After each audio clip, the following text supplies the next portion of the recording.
Day 27 present tense ናይ ህሉ ጊዜ ቅድሙ ግን ሰላምታ Hello everyone ሰላም ኩላትኩም welcome back to day 27 ናብ ናይ 27 መዓልቲ ናይ እንግሊሽ ብደንቁ ዓብድሓን መጻኹም Today we will be learning ሎማንትኻ ንምሃሪና ብዛዕባ present tense in English present tense እንታይ ምዃኑ በእንግሊሽ ክንርኢና and this is used to talk about actions that are happening now ኣብዚ ሕጂ ዘጋጥመና ዘሎ ወይ ከዓ ኣብ ህሉ ዘጋጥመና ዘሎ ንምግላጽ እንጥቀመሉ ወይ ከዓ መብዛሕትኡ ግዜ ንገብሮ ነገራት ንምግላጽ እንጥቀመሉ ዓይነት ናይ ጊዜ እዩ ማለት እዩ ስለዚ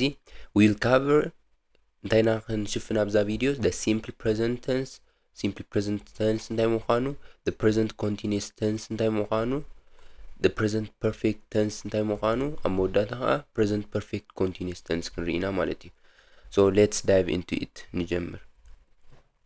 tense እንታይ ማለት እዩ መጀመርያ ጊዜ ማለት እዩ Tense refers to the time of an action or event. ሓደ ነገር ማእስ ከም ዘጋጠመ ንገልጸሉ ወይ ካኒ ሓደ ነገር ኣብ ከመይ ጊዜ ኣብ ሕሉፍ ድዩ ኣብ ህልው ድዩ ኣብ መጻኢ ድዩ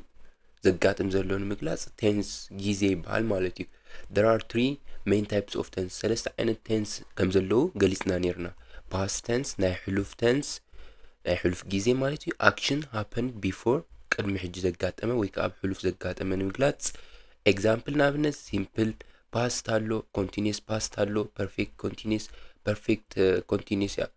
እዚኦም ሪናዮም ነርና ብዝሓለፈ ቪድዮ ገልጽዮም ኣለኹ ብዛዕባ past simple past continuous past perfect continuous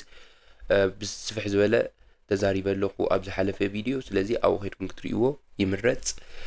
present tense ካና ኢሎም ማዓን ትምህርት ናይ present tense ናይ ህሉ ጊዜ action happening now ኣብዚ ሕጂ ጊዜ ዘጋጥም ዘሎ action ንምግላጽ present tense ንጥቀም ማለት እዩ So example ምስ ንርኢ simple present simple continuous simple perfect continuous ዝበሃል ኣሎ ማለት እዩ ሓደ ብሓደ እዚኦም ክንሪኦም ኢና ሕጂ ናይ ፊቸር ከዓ መጻኢ ቪድዮና ንሪኦ ናይ መጻኢ ጊዜ action will happen in the future ወይ ከዓ ኣብ መጻኢ ዘጋጥመና ማለት እዩ ናይ ትንቢት ጊዜ ማለት እዩ ንኣብነት simple feature ዝበሃል ኣሎ simple feature continuous ዝበሃል ኣሎ perfect continuous ዝበሃል ኣሎ perfect continuous feature perfect continuous ዝበሃል ኣሎ ማለት እዩ ስለዚ ሓደ ብሓደ ክንሪኦም ኢና ኣብ ዝቕጽል ቪድዮ እዚኦም ከዓ ናይ ሎሚ ትምህርትና ግን ብዛዕባ simple present tense እዩ simple present tense እንታይ ምዃኑ ክንሪኢና ሎም መዓንቲ so let's get into it the simple present tense describes regular or habitual actions and general truths ብዛዕባ ምንታይ ዝረድአና እንተኢልና regular ወይ ከዓ ቁኑዕ ዝኾነ habitual actions ተደጋጋሚ ንገብሮ action and general truths ሓቅታት ከዓ ንምግላጽ እንታይ ንጥቀም ናይ ህሉ ጊዜ ንጥቀም ማለት እዩ simple present tense ስሩዕ ወይ ልሙድ ዘለዎ ተግባራት ሓፈሻዊ ሓቅታት ንምግላጽ ንጥቀመሉ ማለት እዩ to form the simple present tense ንምፍጣር ከዓ እንታይ ንጥቀም use the base verb of the form verb for the most subjects በቃ ከም ዘለዎ ኢና ንጥቀመሉ ማለት እዩ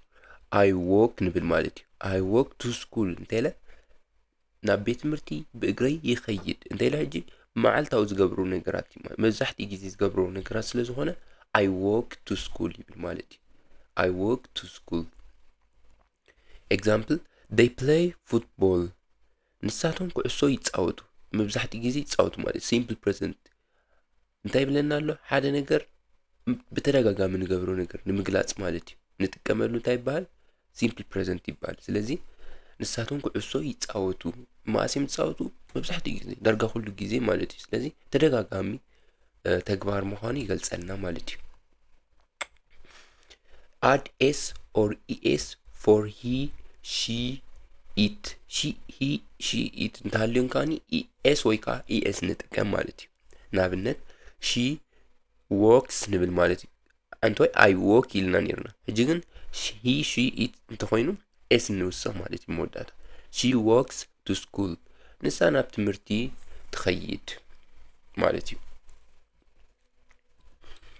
example he plays football he ስለ ዘላ እምበር I ተትኾን ነራ play ጥራይ ምስ በልና ነርና ሕጂ ግን he ስለ ዝኾነ he she it እንታይ ይወስዱ es ወይ ከዓ es ይወስዱ ማለት እዩ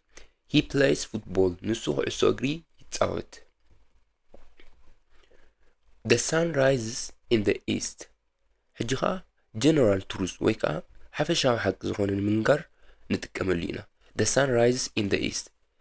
ፀሓይ ብምብራቕ ትበርቕ እንተኢለ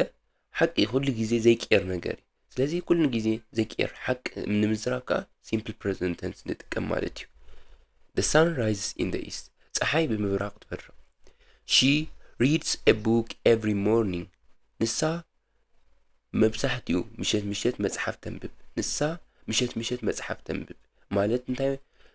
ተደጋጋሚ ትገብረላ ማለት እዩ ስለዚ simple present tense ብሓፈሻ ንምንታይ ንጥቀመሉ እንተልና ሓደ general truth ብዛዕባ ፍሉጥ ሓቂ ዝኾነ ነገር ዘይከሓድ ንምዝራብ ካልኣይ ከዓ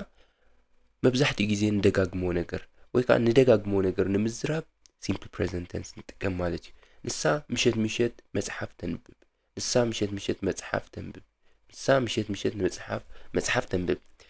ኦኬ እጅኻ present continuous tense ኢና ክንርኢ describes action that are happening right now ኣብዚ ሕጂ ግዜ ዘጋጥም ዘሎ action ንምዝራብካ present continuous tense ኣብዚ ሕጂ ግዜ ኮይኑ ግን ከዓ ዝቕጽል ዘሎ ማለት እዩ ኣብዚ ሕጂ ግዜ ዘጋጥም ዘሎ ኮይኑ ግን ከዓ እንዳቀጸለ ማለት እዩ to form the present continuous tense ንዑ ንምቋንቋ እንታይ ንጥቀም am ወይ ከዓ is are ኢልና verb ing ንውስኽ am I እንተልና I am ንብል he እንተልና he is ንብል you እንተልና you are ንብል they እንተልና they are ንብል ስለዚ ምስኡ እዩ ዝኸይድ እዚኦም ኣብ ነናቶም ኢና ንጥቀመሉ ማለት ሽዑ ሶም ዝተጠቀምና I am ምስ በልና I am ኢልና ምስ ወደና ing ንውስኸላ ናትና verb ንጥቀማ ብኤግዛምፕል ክንሪኦ ከለና ቀልል እዩ ማለት እዩ I am studying for my exam I ኢልና ምሾ am ዛ ing ኻ ንስታዲ ኻ ing ወሲኽናላ ማለት ስለዚ I am studying for my exam ኣነ ንፈተና የጽንዕ ኣለኹ ስለዚ ኣብ ህሉ ግዜ ኮይኑ ዝቕጽል ዘሎ ነገር ንምግላጽ present continuous ንጥቀም ማለት እዩ present continuous tense I am studying for my exam ኣነ ንፈተና የጽንዕ ኣለኹ ማለት እዩ ንምንታይ ዘርኤና ሓደ ነገር ኣብ ህሉ ኮይኑ ግን ከዓ ዝቕጽል ዘሎ ነገር ምዃኑ ንምግላጽ ማለት እዩ she is watching TV she is ኣብዚኻ is ተጠቂምና I am ኢና ንብል she is ሽኻ is ይወስድ ማለት እዩ he she it is ይወስዱ I ከዓ am ይወስድ you and they ከዓ እንታይ ይወስዱ are ይወስዱ ማለት ስለዚ she is watching TV ንሳ ቴሌቪዥን ትርኢ ኣላ ኣብዚ ሕጂ ግዜ ትርኢ ዘላ ግን ከዓ ይቕጽል ኣሎ ትምርኣያ ማለት እዩ ስለዚ present continuous tense ቀንዲ ዕላምኡ ንምንታይ ንምግላጽ እዩ ሓደ ነገር ኣብ ህሉ ኮይኑ ዝቕጽል ዘሎ ነገር ንምግላጽ ማለት እዩ they are playing soccer ንሳቶም they ኢልና ምሾ are ሕጂ ትርኢ ኣለኹም she እንተልና is ኢና ንብል I እንተልና am ኢና ንብል they እንተልና are ኢና ንብል they are playing soccer ንሳቶም ኩዕሶ ይጻወቱ ኣለዉ ስለዚ distance ወይ ከዓ እዚ ግዜ እንታይ ዝነግረና እንተልና action that an action is currently in progress ኣብ ግዜ ሓደ action ወይ ከዓ ተግባር ኣብዚ ሕጂ ግዜ ዘጋጥም ዘሎ ኮይኑ ከምኡን ዝቕጽል ዘሎ ንምግላጽ ኢና ንጥቀመሉ ማለት እዩ ሳልሲትኻ present perfect tense ከዓ ንምንታይ ኢና ንጥቀመላ እንተልና describes an action that started in the past ኣብ ሕሉፍ ዘጋጠመ ኮይኑ and have an effect in the present or have just been completed ኣብ ሕሉፍ ኣጋጢሙሎ ግን ከዓ ንትህሉ ተጽዕኖ ዘለዎ ኣብ ህሉ ከዓ ዝኾነ ተጽዕኖ ወይ ከዓ ዝኾነ ነገር ዘለዎ ማለት እዩ ንኣብነት ንርአ ኣብ ሕሉፍ ዝተጀመረ ግን ከዓ ኣብ ህሉ ተጽዕኖ ዘለዎ ኢለምሾ ስለዚ ብኸመይ ከምኡ ክኸውን ክኢሉ ክንርኢ ኢና ንጥቀመሉ ፎርምኻ have ወይ ከዓ has plus past participle of the verb have has ማስ ንጥቀመሎም ዘይትፈልጡ ተኾንኩም ቀዲመ ዝሰራሕኮ ቪድዮ ኣሎ ስለ ብዛዕባ have has ማለት እዩ ኣክልቲኦም ዘሎ ፍሉይነት እሱ ክትምልከቱ ትኽእሉ ኢኹም ኦኬ ኤግዛምፕል ምስ ንርኢ ኸ I have finished my homework እዮ ገዛይ ወዲአዮ ኣለኹ ስለዚ እቲ ኣክሽን ቀዲሙ እዩ ተወዲኡ እዮ ገዛይ ምውዳይ ቀዲመ ይወዲኡ ነቲ ኣብ ህሉ ዘሎ ግዜ ግን ተጽዕኖ ኣለዎ ክንብል ከለና እንታይ ማለት እዩ ኣብ ህሉ already ተወዲኡ ትዕዮ ገዛ ኣብዚ ሕጂ ግዜ እውን ተወዲኡ ሎ ማለት እዩ ንኣብነት ሓደ ሰብ ምሳሕ በላዕ እንተልኒ ምሳሕ ይበልዕ ኣለኹ እንታይ ማለት እዩ ስለ ዝበልዕኩ ይበልዕ እኔ ማለት እዩ ኣብ ህሉ ሕጂ ተፅዕኖ ኣለዎ ማለት እዩ ስለዚ I have finished my homework ብለና ከሎ ዕዮ ገዛ ይወዲእዮ ኣለኹ ማእስ ይወዲእዮ ኣብ ሕሉፍ ይወዲእዮ ግን ኣብዚ ሕጂ ግዜ እውን ወዲእዮ ኣለኹ ማለት እዩ ስለዚ present perfect tense ምንታይ ንጥቀመሉ ኣብ ሕሉፍ ግዜ ዝገበርናዮ ነገር ከንከኣ ኣብ ህሉ ከዓ ተፅዕኖ ዘለዎ ንምግላጽ ማለት እዩ ስለዚ I have finished my homework ኢሉ ዕዮ ገዛ ይወዲእዮ ኣለኹ still ወዲእዮ ኣለኹ ስለዚ እዚ ዓይነት tense ከዓ እንታይ ይገብረልና it connects past action ሕሉፍ action ምስ ምንታይ ይራኸበና ምስ present moment ወይ ከዓ እቲ ዝሓለፈ ናይ ግዜ ምስ ህሉ ዝኾነ ግዜ ይራኸበልና ዕዮ ገዛ ይወዲእዮ ኣለኹ ክሳብ ሕጂ ወዲእዮ ኣለኹ ክንብል ከለና ኣብ ህሉ ምውዳእና ግን ኣብ ሕሉፍ ማለት እዩ already ካልኣይ ግዜ ምስራሕ አይግበአንን ማለት እዩ ካልኣይ ግዜ ክሰርሖ ይግበአን ምክንያቱ ሰሪሐዮ ስለ ዘለኹ ማለት እዩ she has lived here for 5 years she has lived here for 5 years ንሳን 5 ዓመት ኣብ ዝተቐሚጣ ኣላ still she is living ሕጁን ትነብር ኣላ ማለት እዩ they have seen that movie before እዛ ፊልም ቅድሚ ሕጂ ሪኦም ኣለው ንሳቶም ነዛ ፊልም ቅድሚ ሕጂ ሪኦም ኣለው ሪኢኩም ሕጂ ቅድሚ ሕጂ እንተሪኦማ ሕጂ ምርኣይ ኣይድልዮምን ሕጂ ሓደ ሰብ እዛ ፊልም ሪኢኩም ዶ እንተልዎም እወ እንክብሉ ምክንያቱ ቅድሚ ሕጂ ስለ ዝረኣይዋ ኣብ ሕጂ ዘሎ ግዜ እንታይ ኣለዋ ኢፌክት ወይ ከዓ ተፅዕኖ ኣለዋ ማለት እዩ ስለዚ ሓደ ሕሉፍ ምስ ህሉ ዝኾነ ግዜ ይራኸበልና ኣሎ ማለት እዩ ናይ መወዳእታ ከዓ present perfect continuous tense present perfect continuous ከምንታይ ንጥቀመሉ describes action that start in the past had action ab ሕሉፍ ዘጋጥሞ ኮይኑ and are still continuing or have just finished when an emphasis on duration ኣብ ሕሉፍ ዘጋጥሞ ኮይኑ ግን ኣብዚ ሕጂ ግዜ ها ዝቕጽል ዘሎ ማለት እዩ ወይ ከዓ ንቁርብ ግዜ ዝቕጽል ዝነበረ ኣብ ሁሉ ማለት እዩ ኣብ ሕሉፍ ግዜ ጀሚሩ ግን ከዓ ክሳብ ሕጂ ዝቕጽል ዘሎ ወይ ከዓ ዝውድእ ዘሎ ማለት እዩ ፎርም ከዓ እንታይ ንጥቀም have has been verb ending with ing ማለት እዩ have ወይ ከዓ has been ተጠቂምና have been ወይ ከዓ has been ኢልና ሽዑ ing ንውስኽ ማለት እዩ ኤግዛምፕል ንርአ I have been studying for 2 hours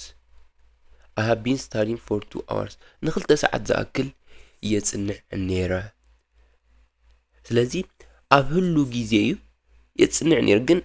ኣብዛ ሕጂ ግዜ ዝተቋረጸት ማለት እዩ ኣብዛ ሕጂ ግዜ I have been studying for 2 hours ንኽልተ ሰዓት ዝኸውን የጽንዕ ነይረ ሓደ ነገር ኣብ ሕሉፍ ኮይኑ ዘጋጥም ወይ ከዓ ንነዊሕ ግዜ ዝቕጽል ነበረ ግን ከዓ ኣብ ህሉ ዘቋረጸ ነገር ማለት እዩ I have been studying for 2 hours ንኽልተ ሰዓት ዝኣክል የጽንዕ ነይረ ማለት እዩ ስለዚ ኣብ ሕሉፍ የጽንዕ ነይረ ኣብ ህሉ ከዓ ቀጺለ ግን ከዓ ኣቋሪጸዮ ማለት እዩ ናብነት የጽንዕ ነይረ ሓደ ሰብ ምጽ እንተይሉ